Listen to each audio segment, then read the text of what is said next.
Normalmente cuando hablamos de un diagnóstico médico, existe esta expectativa de precisión absoluta. Claro, sí. Es casi como ingeniería, digamos. Hay una fractura, la máquina de rayos X muestra esa línea blanca irregular en el hueso y el especialista señala a la pantalla y dice, ahí está el problema exacto. Es binario. Exacto, es binario. Y es una claridad reconfortante, la verdad, porque como especie necesitamos que el caos sea visible, que se pueda categorizar, etiquetar y sobre todo aislar. Sí, total.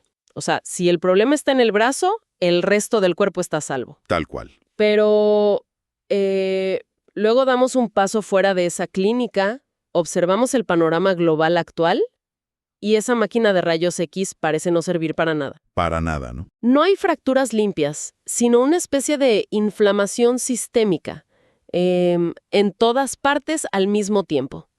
Y en la inmersión profunda de hoy, vamos a sumergirnos en un material que ilustra perfectamente este caos. Un material bastante intenso, por cierto. Muy intenso. Es un boletín de noticias llamado Hora Raymond, que viene con una premisa de mostrar las noticias que te ocultan y la realidad sin filtro. Y lo fascinante, el verdadero rompecabezas aquí, es que este texto afirma de manera subyacente que la quiebra repentina de una aerolínea de bajo costo, el derretimiento y explotación de un glaciar en Sudamérica y la tensión militar en Medio Oriente. Parecen cosas inconexas. Exacto. Pero el texto dice que son básicamente síntomas de la misma enfermedad. Suena casi como un tablero de conspiraciones lleno de hilos rojos conectando recortes de periódico. Sí, yo misma pensé eso al leerlo. Es que es muy fácil leer un boletín con ese nivel de urgencia, lleno de luces rojas y alarmas, y simplemente dejarse llevar por el pánico. Y precisamente por eso estamos aquí. O sea, la misión de este análisis a fondo no es sumarnos a ese grito de que el mundo se acaba. Para quienes nos escuchan, la idea es ignorar el alarmismo y rastrear la mecánica real. Claro. ¿Cómo es que el punto A nos lleva irremediablemente al punto B? Porque para estar verdaderamente bien informados, no necesitamos consumir más titulares hiperactivos. Necesitamos entender la maquinaria que los produce, para no abrumarnos. Totalmente. Y el boletín hace algo muy astuto. Comienza con un microcosmos para explicar esa maquinaria. Empieza enfocándose en la asfixia económica de Argentina. Y plantea un escenario brutal. Habla de un gobierno atado a la deuda con el Fondo Monetario Internacional, inflación constante, caída del consumo y bolsillos cada vez más flacos en las calles. Usa una frase muy específica. Dice, más deuda, menos aire. Una imagen muy fuerte. Ok, vamos a desmenuzar esto, porque siempre escuchamos sobre la deuda del FMI como un concepto abstracto, como números en una pantalla en Washington. Pero... Sí, como si no tocaran la realidad. Exacto. Pero ¿por qué una deuda soberana se traduce físicamente en menos aire para la economía de la calle?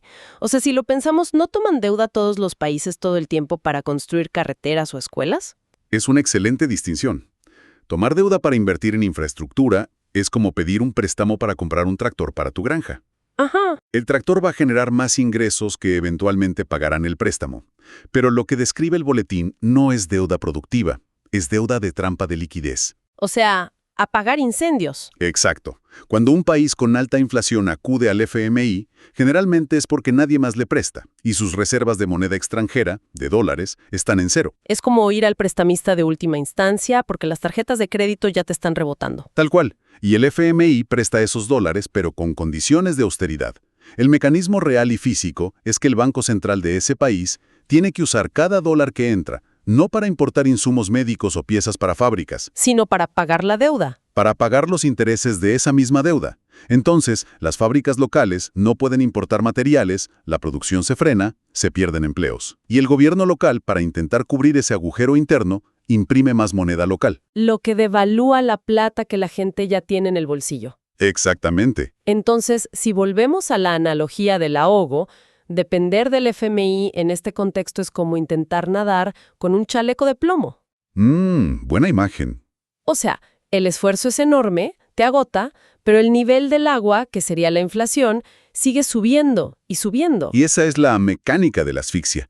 Y el texto conecta inmediatamente este ahogo financiero, esta falta de aire, con algo sumamente visceral, que es la inseguridad descontrolada en las calles. Sí. Los robos violentos y la sensación de que, como dice el boletín, nadie está a salvo. Y aquí es donde yo confieso que soy un poco escéptica.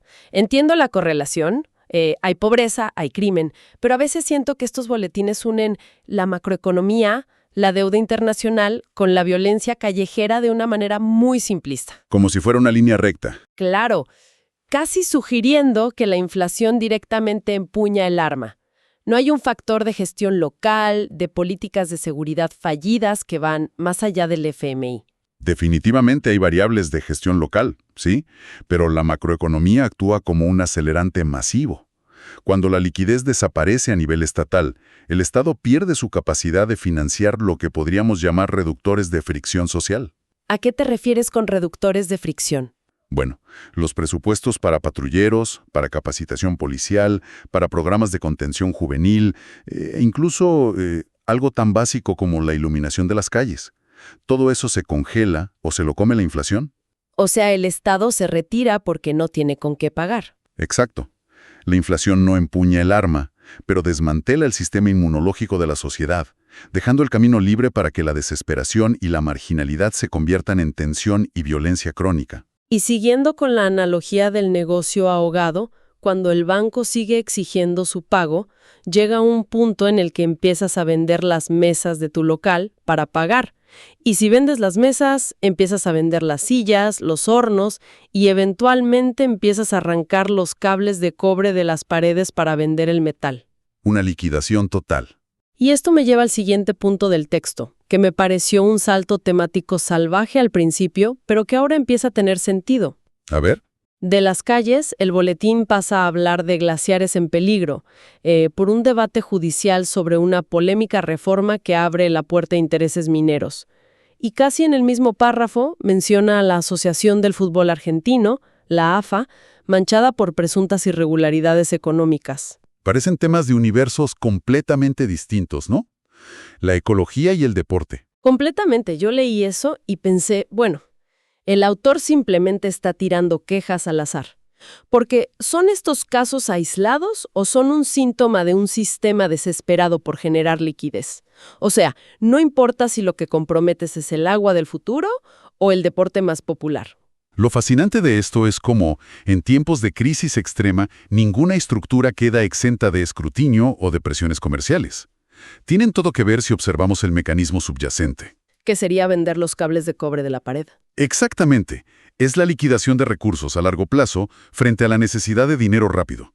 Cuando un sistema nacional está tan sediento de dólares, de aire, las barreras protectoras institucionales comienzan a ceder ante la presión.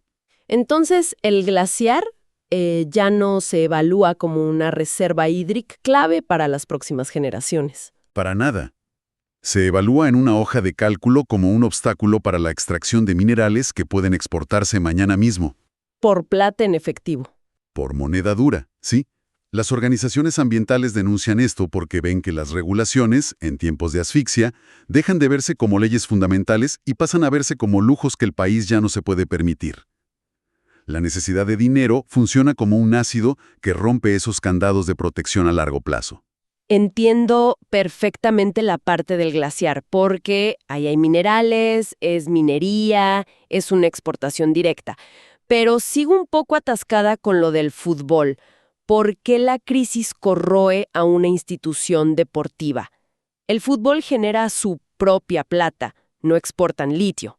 Porque el fútbol, especialmente en nuestra región, es un pilar cultural masivo que tiene algo extremadamente escaso durante una crisis. ¿Qué cosa? Flujo de caja constante. Ah, claro. La gente sigue consumiendo fútbol incluso cuando recorta otros gastos en su casa.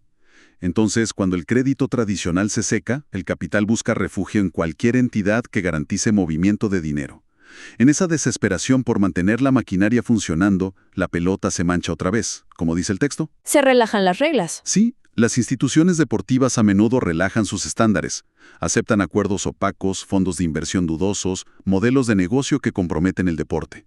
Tanto la geografía natural de los glaciares como los pilares culturales como el fútbol son sacrificados por liquidez inmediata. ¡Wow! Básicamente, la integridad institucional es un bien de lujo. Pero aquí es donde mi teoría de que esto es solo una tragedia de mala gestión local se desmorona. Porque el boletín sale de Argentina. Exacto. Da un giro y nos arrastra al tablero internacional. Si los recursos locales están bajo presión, los recursos globales son el verdadero polvorín. Empieza a hablar de tensión en Medio Oriente, entre potencias mundiales y su impacto en el precio del petróleo. Y de una crisis energética con países ricos aplicando subsidios frente a un invierno complicado. Y este es el puente hacia el termostato global. Aquí es donde se pone muy interesante, porque la geopolítica a veces parece una película lejana. Entiendo que si hay guerra, el petróleo sube. Pero, ¿por qué un misil al otro lado del mundo afecta el costo de vida de quien nos esté escuchando hoy? El precio del barril parece ser como, no sé, un impuesto invisible. Si conectamos esto con el panorama general, nos damos cuenta de que operamos en un sistema mundial sin amortiguadores. Existe la ilusión de que hay reservas para aguantar estos golpes. Y no las hay. No, porque el mundo moderno opera con logística justo a tiempo. Las empresas eliminaron los grandes inventarios para ahorrar costos. Dependen de que los materiales lleguen en el momento exacto, lo cual requiere transporte global, ininterrumpido y barato. O sea, no guardan repuestos en un galpón. Confían ciegamente en que el barco va a llegar a tiempo. Y a un costo predecible. Entonces, cuando hay un conflicto en Medio Oriente, el mercado entra en pánico.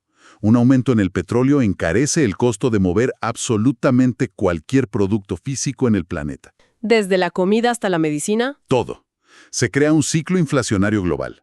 Y esto golpea aún más fuerte a las economías frágiles que ya estaban asfixiadas como la que mencionamos en la primera sección. Claro, porque es un país que ya estaba vendiendo las sillas del restaurante para pagarle al FMI y de repente el costo de existir en el mundo físico se dispara. Los quiebra por completo. Y esto nos lleva directamente a las fracturas del sistema con las que el boletín cierra. Toda esta presión económica y energética hace que las cosas simplemente se rompan. El texto menciona el cierre de una aerolínea low cost, de bajo costo, que dejó a miles de pasajeros varados, y un reciente intento de atentado internacional. Quiebres corporativos y violencia política. Entonces, ¿qué significa todo esto? Si miramos la sección de lectura rápida del boletín, parece resumir la fórmula del caos. Países en ajuste, más guerras, más crisis energética, igual a inflación y tensión. Esto plantea una pregunta importante. ¿Por qué el autor junta una aerolínea quebrada con un atentado político? Yo iba a preguntar eso. Parece que solo buscan clics.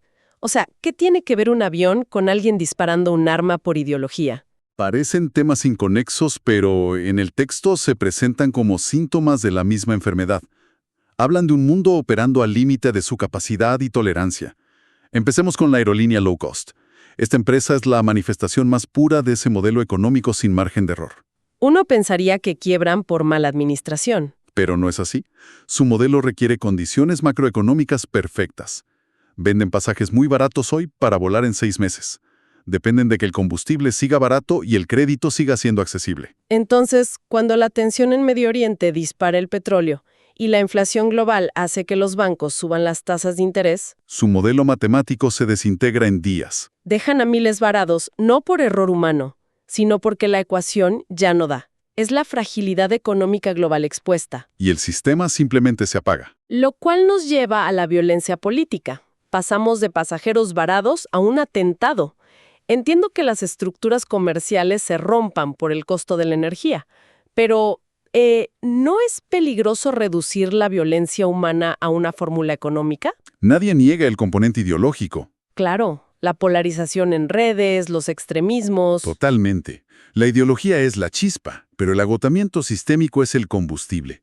Cuando una sociedad lleva años perdiendo poder adquisitivo, viendo sus recursos vendidos por plata rápida, sintiendo inseguridad, y encima ven que el sistema global es tan frágil que una aerolínea quiebra dejando a la gente tirada, El contrato social se rompe. la gente empieza a sentir que las reglas del juego están diseñadas en su contra.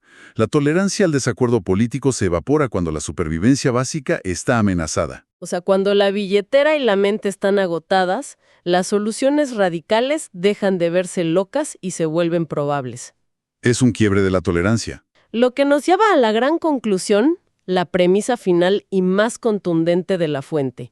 Dice textualmente que el ciudadano común paga la cuenta. Y hemos hecho un viaje tremendo hoy. Bastante largo, ¿sí? Empezamos con la deuda del FMI asfixiando calles locales, pasamos por glaciares amenazados, tensiones en Medio Oriente encareciendo la energía global, aerolíneas colapsando, hasta llegar a la violencia política. Para quienes nos escuchan, esto puede sonar a que somos simples peones en un tablero. Es comprensible sentir esa parálisis o ese pánico. ¿Y cómo evitamos eso?